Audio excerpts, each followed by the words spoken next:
থেকে কি পাওয়া গেছে? আমি তো কোনো আইছি না, ছাতারা আইসে আইসে তারা খাইছে। কি দেওয়া হয়েছে? কত খাইছে আমি তো কিছু দিলাম। কেন বিক্রি করে? আমার দেওয়া নাম কি দেওয়া? ওই এখন কোনো পয়সা শুধু হয়েছে কখন হ্যাঁ পয়সা শুধু হয়েছে কখন আমি কোথাও কবে গেছে? গেছে রাস্তা হ্যাঁ 3 দিন হয়েছে। কতগুলা পাইছে আপনার এই বাড়ির থেকে? পাইছে তো প্রথম পাইছে খাইলে পরে গেছে ভর্তি। আমরাও বালাগা দিছি, আমার শ্বশুরের আমার বাড়ি আছে।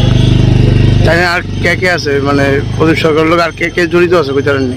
না এটা আমি তো জানি। এটা কোন জায়গাটা? এটা গাঁয়ের খুশি 53 নং বুথ এলাকাতে নেশা কারবারি আমরা দীর্ঘদিন ধরে আমরা অভিনয় চালাইছি। এর আগেও অনেকটা আমরা পিএসরা তো তুলে দিছি। কখনো দেখা যাইতেছে আমাদের আশেপাশে একটা ছেলে বিক্রি করতেছে, নিশ্চিত থানা কোনো না কোনো জায়গাতে ইনফরমেশন পাইয়া ওই বাড়িতে আইছে, আয়া চেক করে অনেক কিছু পাইছে। এই 8টা কেস সহ বড়া কোট্টা সহ প্রায় 150-200 মতো নিব কোট্টা পাওয়া গেছে। কার বাড়িতে? এটা হইল ওই বাপের নাম অবিনাশ সরকার, ছেলের নাম হইল প্রদীপ সরকার। এই প্রদীপ সরকারের ঘরের ভিতরে পাওয়া গেছে। এখন প্রদীপ সরকার যায় করে সে কি নাকি শ্বশুর আগরতলা এরা পাওয়া গেছে না? এর পাওয়া গেছে না।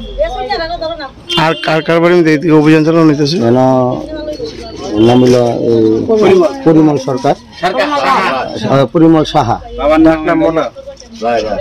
পরিমল রায়, আর বাবার নাম হইল এই মাধব রায়।